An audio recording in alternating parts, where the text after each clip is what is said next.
অৰ্থহীন। কবি দেৱকান্ত বৰুৱা। সাগৰতো যি সংগীত উঠা নাই কপি, সি যৌৱনে নিসংকোচে আপোনাক সপি, অচিনাকি বান্ধৱীক আপোনাক লুপ্ত কৰা নাই, অৰ্থ তাৰ নাই। আকাশৰ অন্তহীন জ্যোতি উৎসৱত, সৃষ্টিৰ উল্লাসনা ৰঙা আবেগত, যি নক্ষত্ৰই আপোনাক এতিয়াও দীপ্ত কৰা নাই, অৰ্থ তাৰ নাই।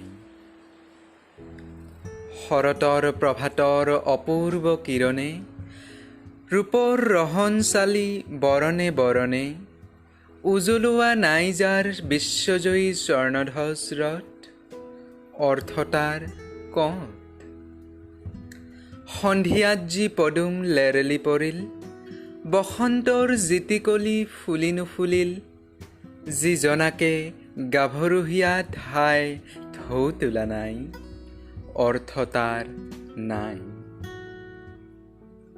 অন্তৰৰ যি কবিতা আধা লিখা হ'ল, জীৱনৰ যি ছবিটি আধা অঁকা হ'ল, ৰেখাময় বান্ধোনত যি কান্দোনে ধৰা দিয়া নাই, অৰ্থ তাৰ নাই, অৰ্থ তাৰ নাই।